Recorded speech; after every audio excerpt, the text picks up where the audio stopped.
To start out tonight, we're going to play a little game. And we're going to play a little movie quote, Who Said It? Now, we're not going to figure out specifically who said it, but every character in a movie is divided up into one of two roles. Either they're the hero or they're a villain. And so I'm going to give you a movie quote, and you need to respond by saying you think it's either a hero, and you're going to do this, hero stance. Okay, you're going to do that. Or if you think it's a villain, you're going to go, all right, so hero stance, or all right, for hero or villain. Check it out. Movie quote number one. Get ready to participate. I find your lack of faith disturbing. Hero, villain. Hero, villain. I find your lack of faith disturbing.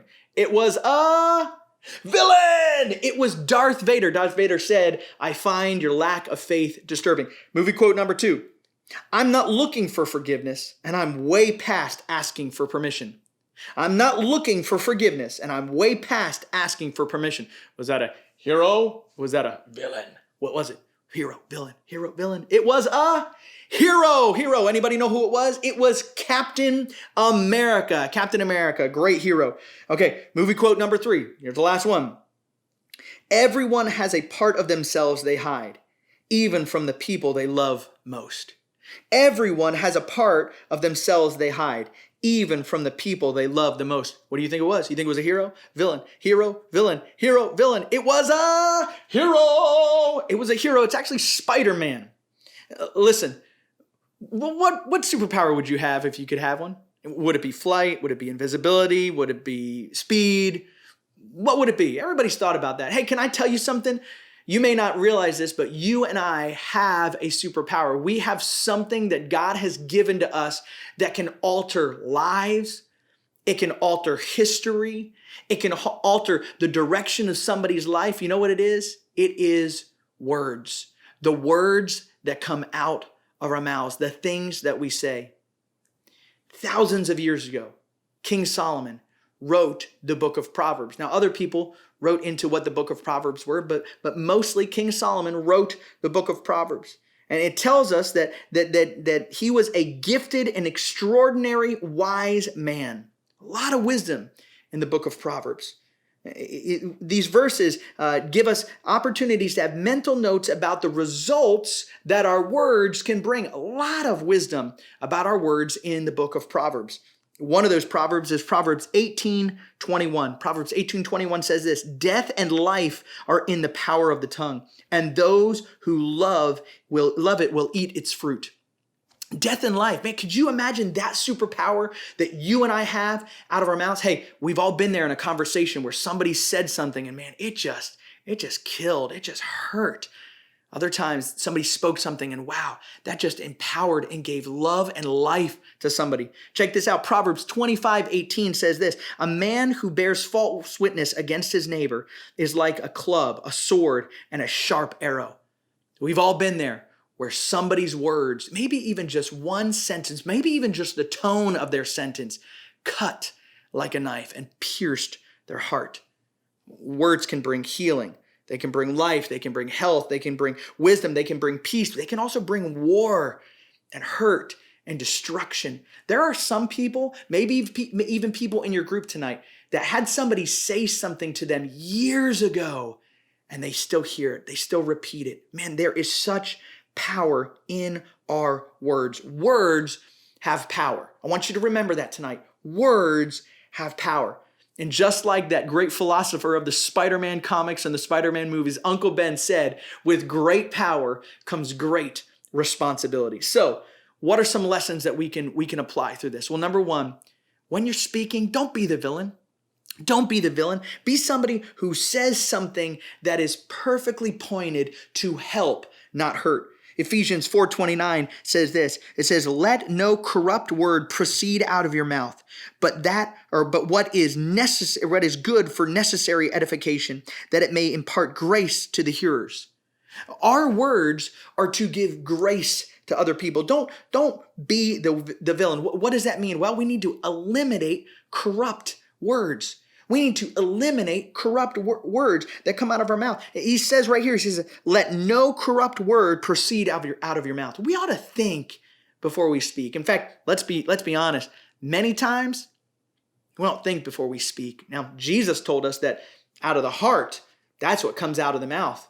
So sometimes we need to restart our heart or change our heart, but we ought to pause and breathe before we speak. Why? Because our words could hurt. Our words could kill.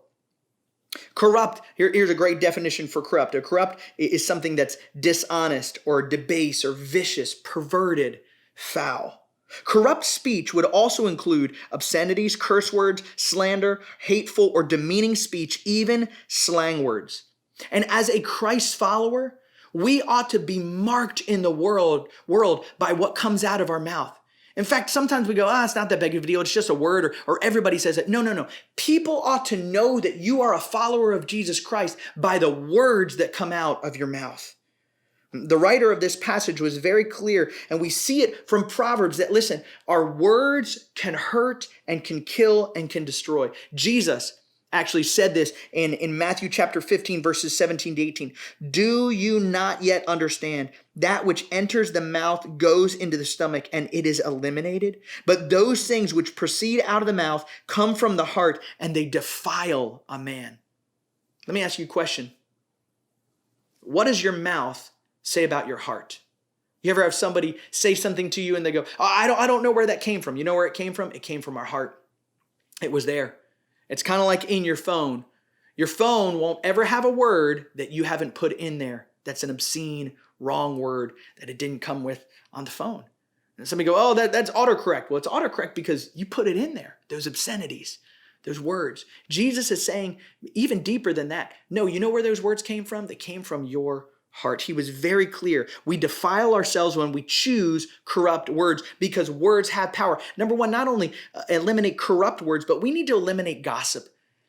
Guys, gossip can destroy those I probably shouldn't tell you this, or I don't know if this is exactly true, or hey, I got to tell you this, or the worst one that we use as Christians. Hey, you need to pray for so-and-so because, no, listen, that's not caring for people. That's not playing the hero. That's not displaying the heart of Jesus. That is being villainous. That's being corrupt. That's being evil. The book of Proverbs says in Proverbs 26:20, it says, where there is no wood, the fire goes out. And where there is no table bearer, strife ceases. Guys, we have got to eliminate gossip and corrupt words, anger, envy, bitterness, wrath, malice. So much of that comes out through the words, and so much of the words that come out cause those different things to go on and to happen. And so instead of using our superpower, or the superpower of our mouth to hurt, let's use our mouth to heal. Don't be the villain, be the hero. He says this again, let no corrupt word proceed out of your mouth, but what is good for necessary edification, that it may impart grace to the hearers. We need to use words that edify. The definition for edify means to build up or to instruct or to improve. Imagine a life that you've made better because of your words, not bitter, not worse. Imagine you leaving the course of a conversation or the course of a moment, and that person goes, man, I want to follow and love Jesus more because of that conversation that I just had with that person. What a different type of people could we be to the world? You see, again, I think this is another way that if we watched the weight and the power of our words, the world would be banging down our doors because they would say, you guys talk to each other differently. You guys talk about each other differently. Even those people that were mean to you talk about them differently. How many of you have ever watched a runner or maybe are a runner? You know that, listen, you got to pace yourself. You can't just go at it right away. But also in that race, there's a lot of people yelling. They're calling out, but they're not yelling at, they're cheering on. Guys, we as the church ought to not be yelling at each other, but cheering on one another, edifying, building up, motivating people to live more like Christ. We use words that edify. We are the hero. Why? So that we can minister. He says, but what is good for necessary edification, that it may impart grace. That it may impart grace to the hearers.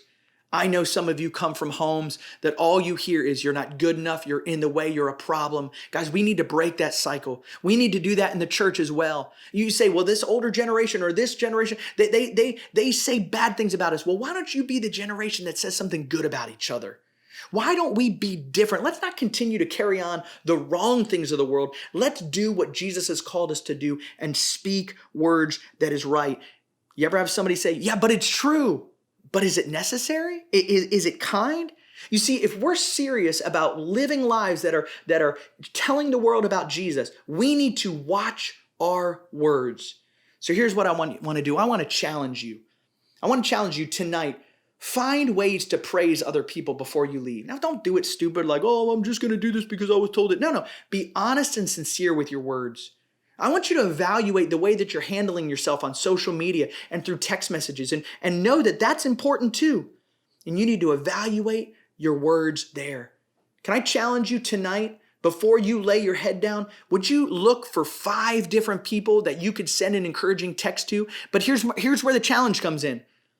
Maybe somebody that you need to give positive words rather than negative words. Maybe even being willing to go back and apologize for words that you said carelessly, or words that hurt, and you can change the tone of your conversation. Some of you tonight, before you go to bed, you need to look your mom or dad or brother or sister in the face and say, hey, I have been speaking words of hurt and bitterness and brokenness towards you, and I need to start to speak words that help you and I be better and more loving followers of Jesus Christ. Guys, we can change the world by our words. So let's do just that. Thanks for joining me. I'll see you next time.